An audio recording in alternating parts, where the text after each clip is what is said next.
Greetings everybody, Rendog here in our very first episode from our brand new house.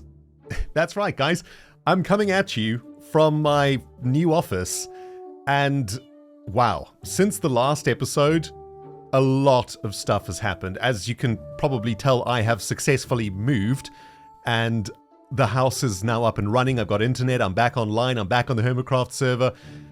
And geez, man, it's been a blur to get here. But today is finally a day that I can sit down and create an episode for you guys. I hope you're all doing well out there. And this is going to be the last of our podcast-like episodes.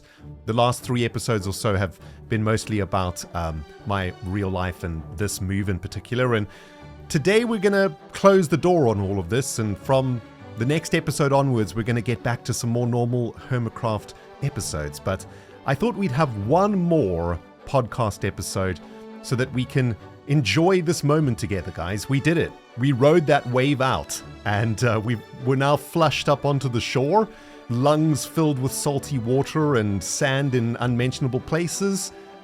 But we're ready to get up and get on with it. And I'm feeling very positive and very excited today, guys. So please sit back and relax, get yourself a tasty beverage.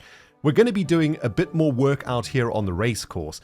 By the way, this is the first time I managed to log on to the HermitCraft server in about a week, because since leaving my previous place, I've not had internet installed at the new place. Internet got stuck in a couple of days ago, and since then I've been spending some time building the office. The office is looking great. It's much smaller than my previous office, so I'm kind of getting used to it. It's a bit warmer, a bit cozier, and yeah, I'm not quite comfortable here just yet. Also, I'm speaking into a brand new microphone, so if I'm sounding a bit different today, it's because we are rocking a brand new mic for this episode, and well, from now on. Yeah, my previous mic was a tragic casualty of the move. I'll tell you a bit more about that in this episode. But guys, while we have a chat today, I'm going to be working on the final stretch or the final back end of the race course here. Basically, what I'd like to do is connect the end of the race course to the beginning of the race course via some sort of a loop or something back here. And that way, racers are going to be able to do as many laps as they want and can just go straight back into the race once they come out of Ethos section and come through the finish line over here. So I have no plans. I don't know what I'm doing. Just going to place down some blocks and we can have a chat about my move, and we can celebrate today the fact that, yeah, we survived the wave. And you know what, guys? It's been quite a while since I felt some real positivity in my heart because of everything that happened. But over the last few days, and since moving to the new house, I've been starting to touch positivity again. And while we're getting soppy, I missed you guys. And I'm really looking forward to getting back into the swing of things with you and getting back to what we do best, which is HermitCraft. You know, guys, one of the good things about moving house a lot in your life is that after a while, you get really good at moving. You start to understand exactly what needs to be done to make a move as painless as possible. Because let's face it, moving house is one of the least fun and most stressful things that us humans have to do in life. But, you know, it's one of those things that must be done. And when the day comes, you got to pull your socks up and just do the work and get the boxes packed and get everything moved across and get them all unpacked again. I mean, moving, I suppose, is a part of life in the way that anything else is. And while I've been unpacking the new house over the last few days, I suddenly came to this realization that I am really freaking good at moving now. You know, there's a crazy number that I managed to work out while I was moving stuff from one room to another. Have you guys found that that happens to you when you move house? You end up moving a whole bunch of boxes into a room, then you unpack those boxes, and then you move all the stuff that you unpacked from the boxes into another room, and then you move the boxes out of the original room into a different room, and then you move the stuff that you moved into the first room from the original room within which you put the original boxes back into the first room, and then you move the boxes back into the other room again. I mean, you just end up moving stuff around for a while. You know what? Actually, maybe I'm not that good at moving. Or maybe I'm just really bad at unpacking. I don't know. Either way, while I was unpacking the house over the last few days, I had this crazy realization that ever since I started making videos on YouTube, which was in about 2011 or 2012, I have created videos for you guys on this channel in 7 different houses, 7 different offices, 7 different environments. And within each of those environments and in each of those houses that I recorded videos, my life was completely different. And the weird thing that I realized, just simply from a producer's perspective, is that the videos I was producing in each of the different houses that I have lived over the last decade or so were completely different in style and delivery and everything. It's almost as if when I moved a house, I kind of changed everything up, not just where I was living, but also the work that I was doing. And I don't know, maybe that's a good thing. And I feel like maybe that's just what naturally happens when you move house and you change environment. You know, everything around you is new, and so your brain starts to work in different ways. And so whatever you do or whatever you produce is naturally going to be a little bit different from the previous place that you were in, right? And by previous place, I mean where you were in your life before now. Anyway, sorry guys, I'm starting to ramble over here. The point that I'm trying to make is that the move from the old house to the new house, it went very smoothly indeed. Mostly because I was already organized with the packing of the old house and making sure everything was ready on the day of the move. Like I said, I've got a lot of experience in the moving house department now, so I know exactly what to do. And also because the moving company that helped me move my furniture across to this house were excellent. A really great couple of guys helped me, and we worked together to move the furniture from the one house to the other house, and it wasn't too far to travel either. So, you know, we got the whole job done in about 2 to 3 hours from start to finish. And that was about a week ago or so now. And since then, I've been unpacking the house and getting internet installed and, you know, getting all the bills sorted out and changing all of my addresses for all of my other bills and bank accounts and all the really boring adulting stuff that comes along with moving a house. But, you know, it actually ends up taking a really long time for some reason. You think you can get it all done really quickly, but actually it takes longer than you expect, especially when you're a very unprofessional unpacker and you spend a good half a day moving stuff from one room into another room and then moving the stuff from that room back into another room, etc. It also took me about half a day to build my office, and I am very happy with it. At first, I was a bit nervous about the new office because it's a little bit smaller than the previous office that I worked in. The house in general is a bit smaller than the previous house, so I'm kind of getting used to things being a little bit squishier around here. But what I've come to realize is that a smaller office is actually better for acoustics. And I think that, I hope anyway, that my voice sounds a little bit less echoey in this office. And, well, I've got this new microphone in front of me right now. I have no idea how it sounds to you guys. In post-edit, I guess I'll try and fix it up and stuff. But please do let me know what the new microphone sounds like and if I need to make any tweaks and whatnot. The microphone is a Shure SM7B, which is a pretty bog standard content creator microphone. So at the very least, it should sound as decent as any other YouTubers that use this microphone, which is thousands of them, let me tell you. Anyway, there we go again with the rambling. Sorry guys, listen, I talk for a living, okay? I could literally talk the hind legs off an ender goat if I had to. So yeah, it's pretty easy for me to go on these weird tangents. You know what? I've completely even forgotten what we're talking about. Oh yes, moving. Everything went great. The house is mostly unpacked. I've just got one more room to finish, which is going to be my mum and dad's room when they come to visit me, hopefully in the future. Well, I mean, it's only one other room. The house has got a main room with a bathroom, which is where I'm living, and then a guest room with a little bathroom for them across the corridor over there. And then there's a little office room over here where I've set up my office, and downstairs is the kitchen and the dining room. So that's the house. The kitchen is completely unpacked. Of course, the kitchen always has to be unpacked first, especially if you enjoy food as much as I do. So I've set up the kitchen in exactly the way that I wanted to. I've got access to all of my cooking bits and pieces, and it's actually a really great kitchen with a lovely view out of the window over a small garden in the back of the house. So while I'm washing the dishes, I can watch some birds and stuff in the little garden behind the house. So that's pretty awesome. But you know what, guys? I gotta be honest. Even though I've been in the house for over a week now, I still feel a little bit like a visitor. Do you know what I mean? It's kind of like when you go and stay in a bed and breakfast in other people's houses, where perhaps you'll rent one of their rooms and you stay in the house with the people. I'm not sure how many of you guys have done that, but I've done that a few times in my life.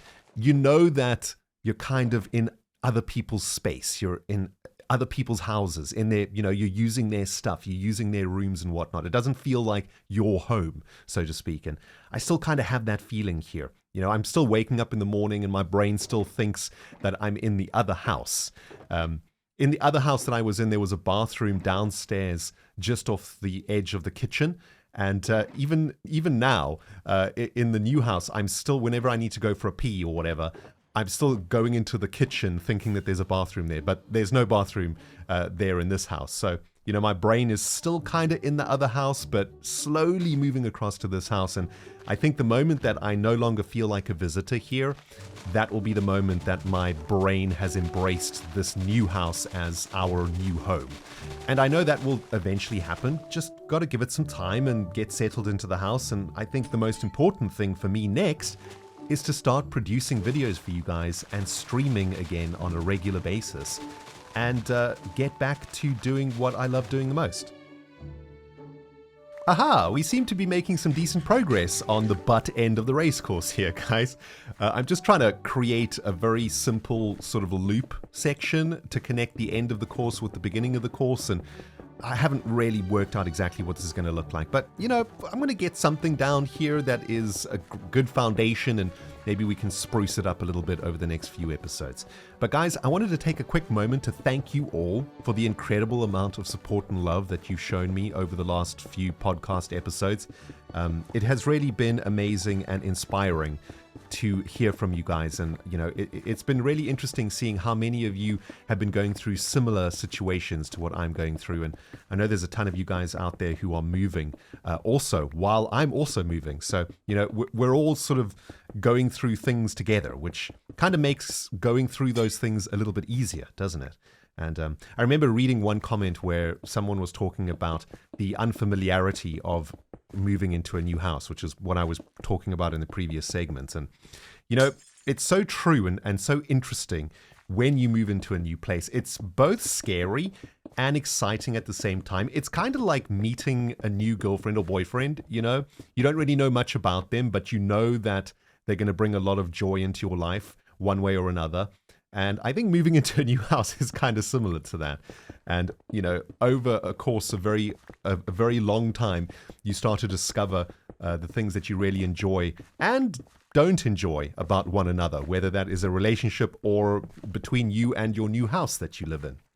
And over the last week or so in this house, I have certainly discovered some of the secrets that this house has in store for me, both good and bad. And today I wanted to talk about some of the good secrets that this house holds, because really it is these good secrets that I'm slowly discovering in this house that is bringing a lot of joy to my heart and bringing me a lot of smiles and making me feel a lot better and a lot more positive about everything in general. And the first thing that I discovered while I was mowing the lawn outside, there's a small lawn on the front side of the house, and it's got a nice sort of flower bed around it. And I'm looking forward to spending a bit of time in this garden, making it look really nice. It's a bit overgrown at the moment. There's a ton of weeds and stuff going on, so I'm going to have to give it a nice once over at some point. But I was exploring the garden the other day, and to my surprise and delight, I found a little herb patch hidden behind the side of the house. And obviously the previous tenant, or one of the previous tenants, had planted a whole bunch of rosemary and a whole bunch of, I think it's lemon thyme, that is growing very nicely on the side of the house there. In fact, it's probably enough rosemary and thyme for me to pluck a little piece of it every single day if I needed to. And that's kind of awesome, because those are two of my favorite herbs in the whole world. I cook with rosemary and garlic all the time. And it's really nice that there's a little section of the garden that these herbs obviously love growing in. And upon further inspection, I realized that this side of the house where the herbs are, and in fact the front of the house where the sliding door is, gets an incredible amount of sunshine. In fact, it gets sun from about 11 in the morning all the way through in British summertime to about 8 o'clock at night. which is really amazing. I mean, where I lived before, I was surrounded by other houses, and I didn't really get a lot of sunshine in my own house through the windows and so on. And my garden got a little bit of sunshine in the mid-afternoon, but not really that much. And here I've discovered that, man, there is sunshine all day long. I don't know, I know that people that know more about houses understand this. Is this house south facing or east facing? I know that makes a difference. I have no idea. I don't understand any of that. But all I know is that there is a lot of sun shining into this house, and this is one of those surprises that I discovered about this house the other day. Okay, let me try explain this as well as I can. This sliding door that I'm mentioning opens up from the sitting room into the garden, okay? Although I didn't realize this until just a few days ago. You see, when I first moved into this house, it was actually kind of dark inside here. That's because the previous tenants left all of their curtains and all of their blinds in the house. And I've actually decided to keep most of them because they're actually pretty awesome. And I suspect maybe they were left here by the landlords to begin with, so I don't really want to touch them. I'm just going to keep them. But anyway, the sitting room has these very dark blackout curtains. And so the sitting room when I first got here was pretty much in darkness. And I left it that way for quite a few days because I don't have any furniture in there at the moment, and there wasn't any real need to go into that room. Although the other day when I was in the garden, I wanted to open up the sliding door and get some air into the house. And so I opened the curtains to get access to the sliding door, and as I parted those blackout curtains, an incredible wave of warmth hit my entire body from head to toe as the sun came beaming through the sliding door straight into the living room, engulfing my entire body. And it was such a huge blast of sunshine that I had to take a step back because, I'd been kind of living like a mole in darkness inside of this lovely house for the last few days before that. And as my vision slowly started to return to my eyeballs from that blast of sunshine, I suddenly realized that at this time of the day, which at the time was about 4 or 5 o'clock in the afternoon, the sun is in a perfect position to shine an incredible sunbeam straight through the sliding door into the sitting room. And in fact, it kind of makes a rectangle of sunshine on the carpet, almost like a sunbed or something. And ever since that day, I've now started a little tradition with myself in this new house, in that I take a little beanbag that I have down to the sunbeam, and I sit there with a cup of tea, and I just sit in the sun for about 20 minutes or 30 minutes listening to a podcast or just staring out into the little garden and thinking about what I was going to talk about in this episode, for example. And, that was a really lovely little surprise that I discovered. This incredible, perfect, immaculate sunbeam that comes through the sliding door every day at about 4:30. And I've been trying to keep up with this tradition that I've started now, sitting on my beanbag with a cup of tea in the sunbeam and just getting myself ready for a new life in this house. Of course, I've also discovered some not so great surprises inside of the house. For example, the extractor fans in the 2 bathrooms don't actually work because they're super old, and I think the fans have just given up. And they also make kind of like a very annoying rattling sound when the wind is blowing. I think they've got flaps on the outside that stop stuff coming into the fans, and whenever the wind blows, it sort of pushes these flaps up and down. And on the first night that I was sleeping here in this house, I actually thought someone was trying to break into the house because it sounded like someone was trying to open the windows or open a door somewhere. The sound of these fan flaps going up and down and bumping into themselves. And it took me quite a while to realize what was actually going on. And I don't know if there's anything that I can do about it. I might ask the landlord if we can replace those fans because they are kind of annoying. Another not so great secret I've discovered about the house is that the bottom story's floor is all solid tile. And it's also very cold solid tile with no carpeting and what looks to be a rather old-ish heating system. And I suspect that in winter, the bottom floor of this house is going to get extremely cold. I don't see any way that I'm going to be able to heat up that floor. And I think that floor is just going to be like basically some packed ice in the kitchen area. And I guess I'm going to have to invest in some decent slippers for winter. But the upstairs is very warm, and there's nice carpets up here from the previous tenants. I mean, the carpets are not brand new, you know, they've obviously been around for quite a while, but it's nice and cozy up here. This office is nice and cozy now also, and I don't think I'll have any problems with the heat upstairs. But yeah, winter downstairs is going to be, it's going to be something. So don't be surprised that if in 6 months' time I mention that my little tootsies are kind of cold whenever I go downstairs, because that seems to be what's going to happen. Although maybe that sunbeam will be there in winter too. I'm hoping it will be, so that at least will be a reason for me to go downstairs and I won't just live upstairs for the whole of the winter. Other than that, everything else in this house is awesome, and I'm extremely happy with it, especially considering how quickly I accepted the lease offer. I didn't really have a lot of time to look at other houses, and this was one of the very first houses that was actually available. And the renters market in England right now is really, really difficult. And I didn't want to risk looking at other houses, so I literally just took the first house that was available to me. And it's turned out to actually be pretty great. It's actually been a great comfort to know that by what seems to be sheer luck, we've managed to land in a pretty suitable place. And a place that's going to help myself and this channel flourish over the next couple of years or so. And, you know, that's a really, really great feeling. 3 weeks ago, it would have been impossible for me to even think about this, guys. But it feels like that wave has run out of juice. It's run out of power. It's finally let us go, washed us up onto the shore. And after a long time underwater, it's time to take a deep breath and get back on our feet. Let's get it done, guys.